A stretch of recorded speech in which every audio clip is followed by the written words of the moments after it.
You went to bed last night feeling completely fine, no chest pain, no dizziness, no warning signs, and yet while you were asleep, your brain may have been experiencing restricted oxygen flow, not because of a disease, not because of a medication, but because of the exact position your head was resting in when you closed your eyes.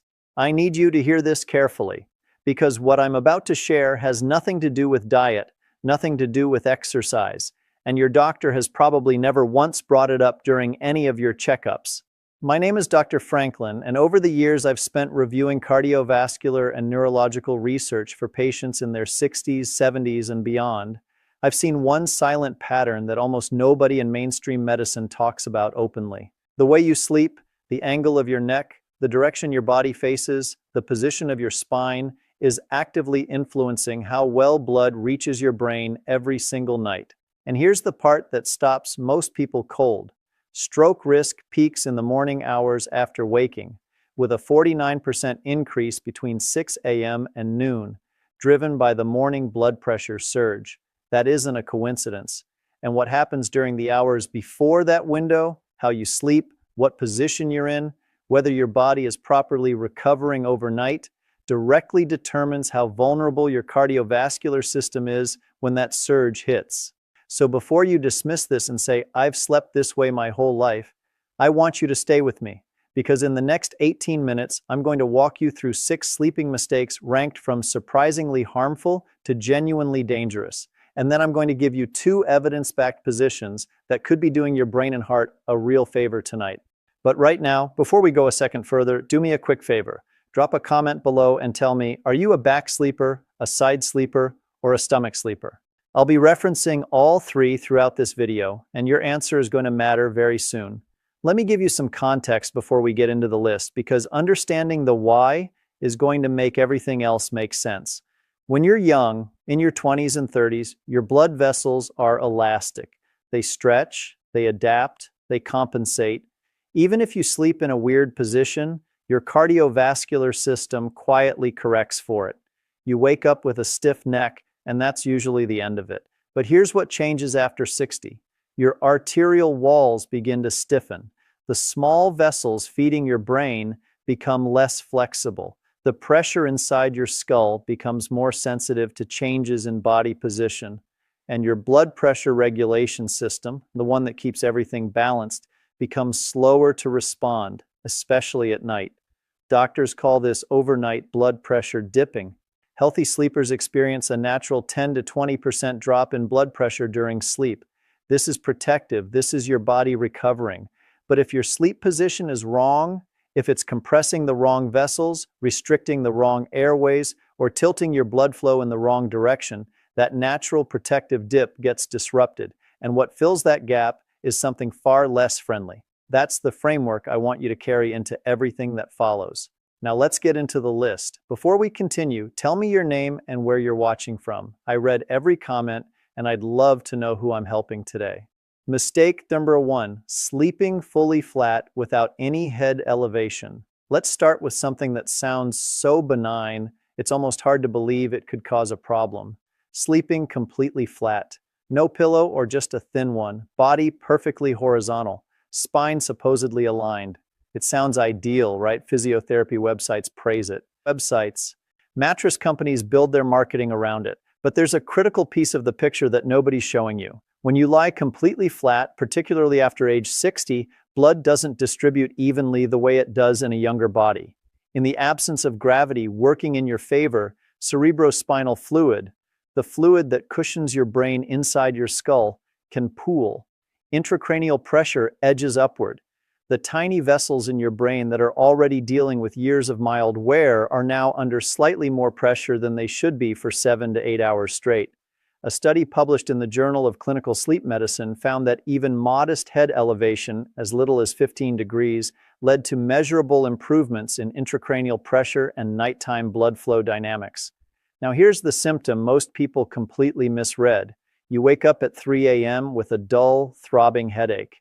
Maybe behind your eyes, maybe at the base of your skull. You think, I'm getting older, headaches happen. You take a glass of water, maybe an ibuprofen, and go back to sleep.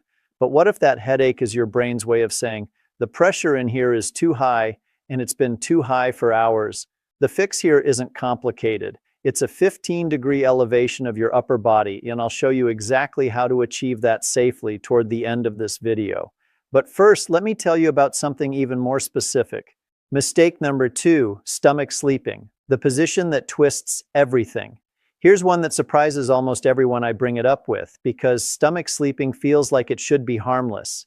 You're not putting weight on your heart, you're not compressing your lungs, it's just lying face down. What's the big deal? The big deal is your neck. When you sleep on your stomach, you physically cannot breathe with your face straight into the mattress. So what do? You rotate your head to one side, typically the same side every single night, because we are creatures of habit. Now think about what that means structurally. Your neck is rotated up to 90 degrees for 7, 8, sometimes 9 hours per night. And running along the sides of your cervical spine, the bones in your neck, are 2 arteries called the vertebral arteries.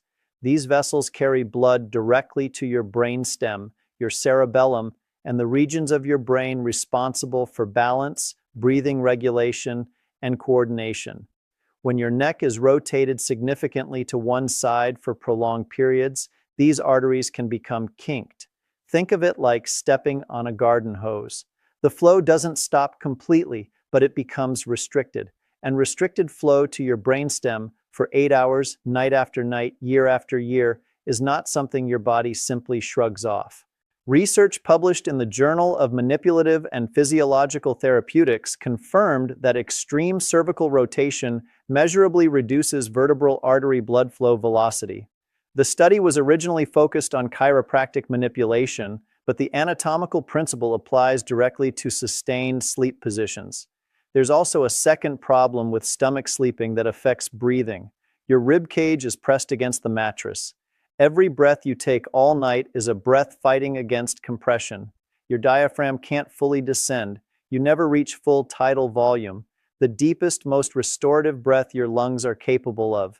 Lower oxygen per breath, restricted artery, both happening simultaneously. For a 35-year-old, the body compensates. For a 68-year-old with any degree of hypertension or cardiovascular history, this is a cumulative problem building silently in the dark.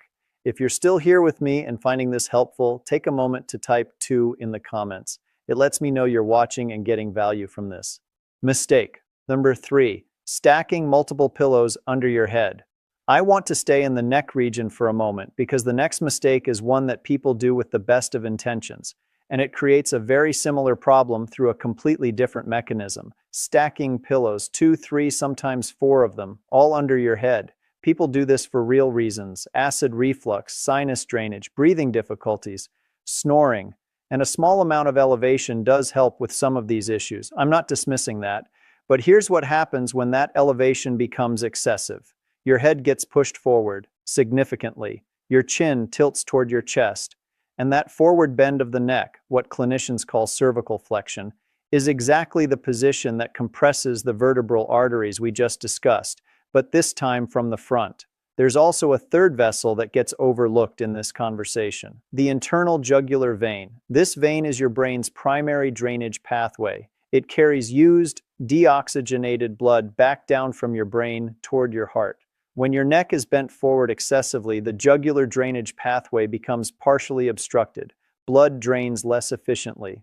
Pressure inside the skull builds slowly, and the brain's ability to clear metabolic waste overnight becomes compromised. You might notice this the next morning as brain fog, a heaviness behind the eyes, that frustrating feeling of waking up from 8 hours of sleep and still not feeling rested. You're not lazy. Your brain may have literally been waterlogged overnight. The correction: 1 pillow. 1 properly contoured pillow. Ideally a memory foam cervical pillow that supports the natural curve of your neck rather than forcing your head into an angle. Many of my patients have reported their morning headaches disappeared within a week of making this single change. 1 pillow, that's it. Before I show you the next mistake, if this is helping you rethink how you sleep, do me a small favor and hit the like button. It helps this kind of practical information reach more people who are waking up tired and don't know why. And tell me in the comments, how many pillows are you currently using at night? 1, 2, or more?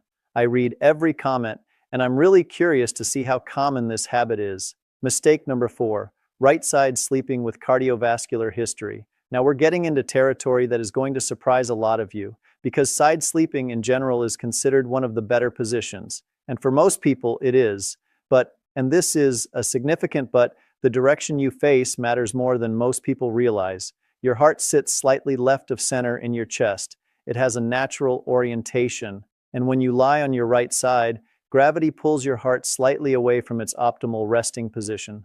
More importantly, your body weight compresses the right side of your torso, and the inferior vena cava, one of the body's largest veins, runs directly through that region.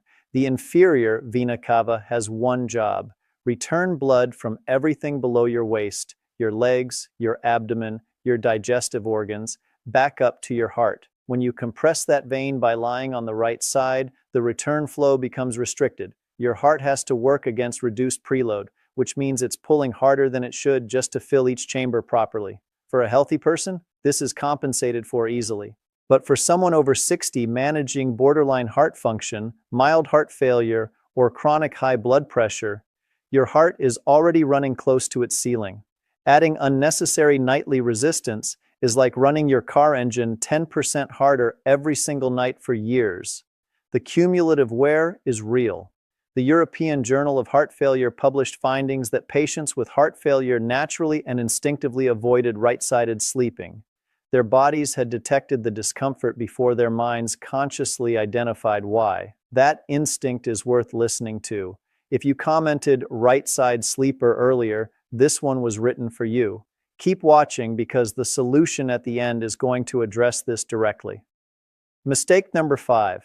Sleeping in a tightly curled fetal position. The fetal position. Knees pulled up, shoulders rounded inward, chin tucked toward the chest. For many people, especially women over 60, this is the default go-to.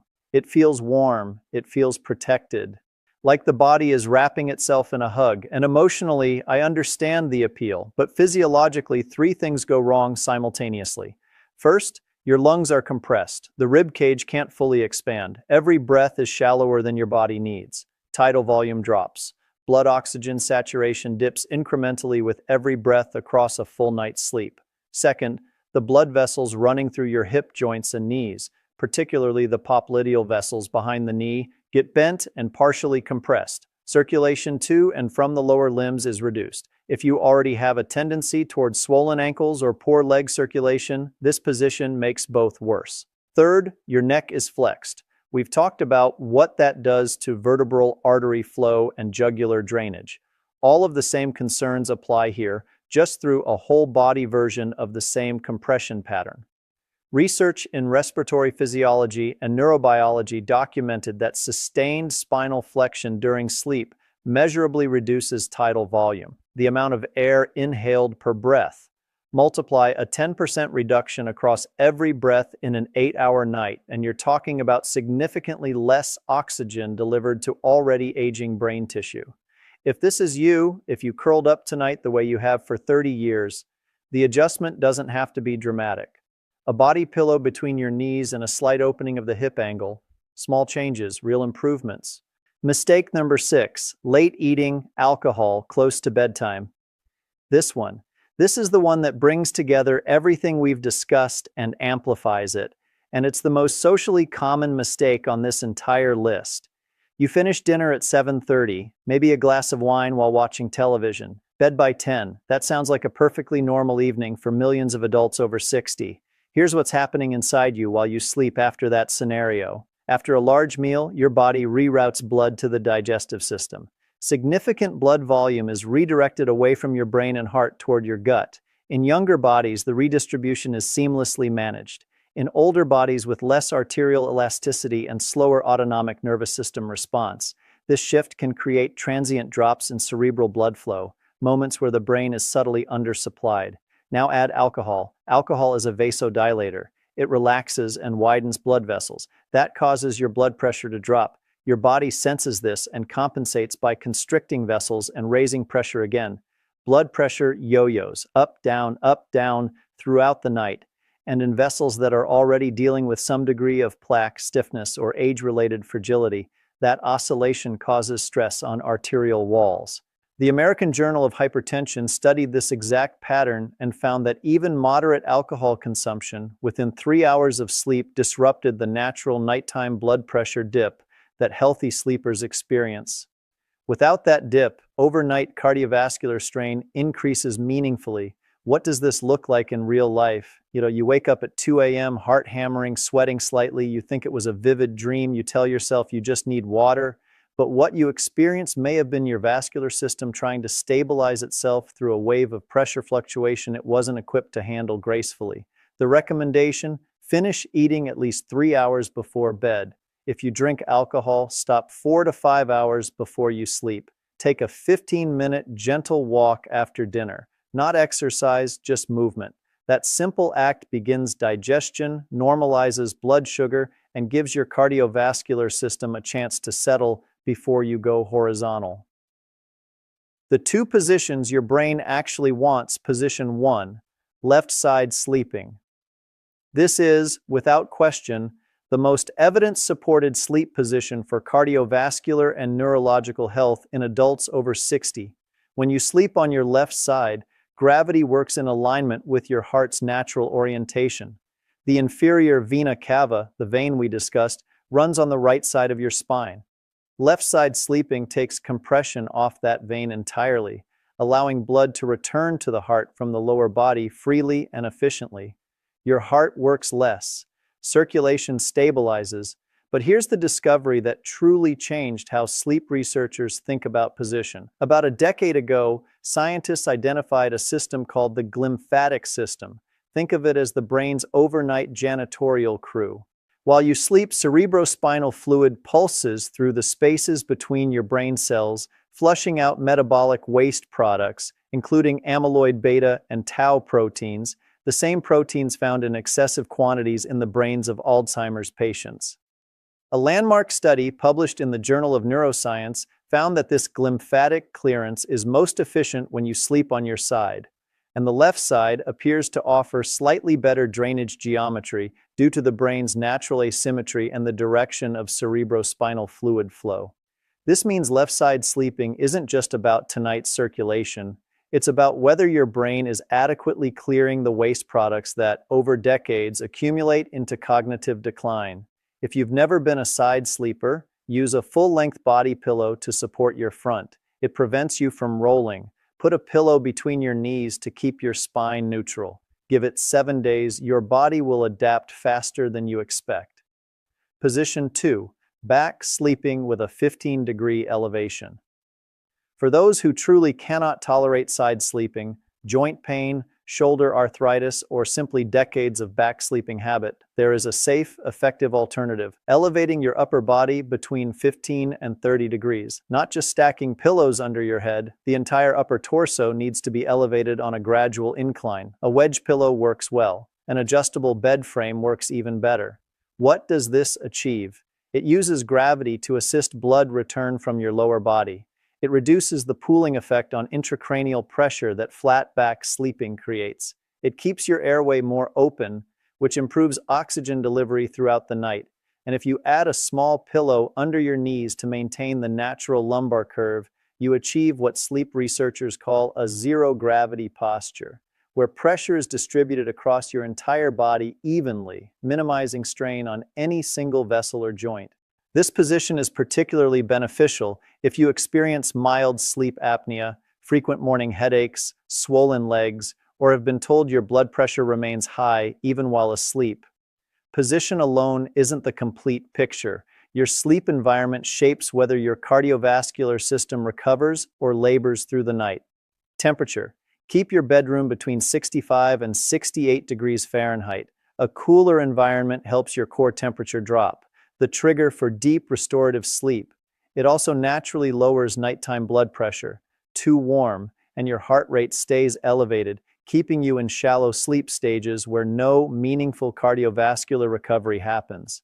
Light and screens. Blue light from phones and tablets after 9 p.m. suppresses melatonin production and delays your entry into deep sleep. Your brain's glymphatic system, the waste clearance mechanism we discussed, operates most actively in deep sleep. Disrupt that, and the clearing stops. Put the phone away. Read something physical instead. Noise. Sounds that don't wake you fully still interrupt deep sleep in brief invisible microarousals. Your heart rate spikes, cortisol rises. These events don't register consciously, but your vascular system notices every single one. A white noise machine or earplugs can eliminate this variable entirely. One monitoring tool worth considering: an overnight pulse oximeter, a small clip-on device that tracks your blood oxygen throughout the night.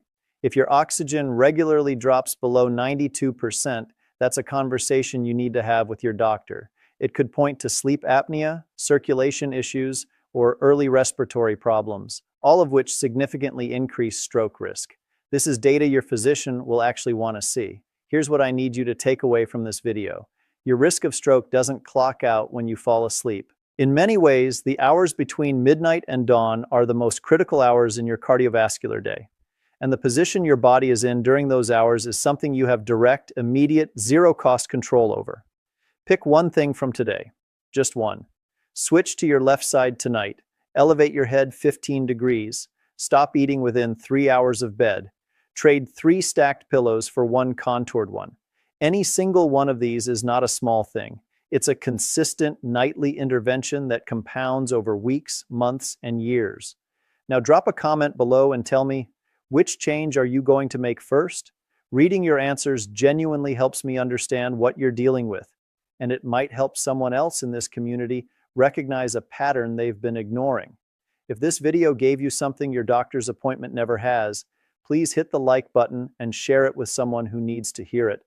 A spouse, a parent, a sibling over 60 who keeps waking up with unexplained headaches. And subscribe right now, because next week I'm covering the 5 early morning symptoms that cardiologists say are far more serious than most people recognize. Symptoms that appear in the first 20 minutes after you wake up, symptoms that are often dismissed as just aging, but that may actually be your body sending you a very specific warning. You'll want to catch that one. Until then, sleep smart, protect your brain, and take care of yourself. I'm Dr. Franklin. I'll see you in the next one.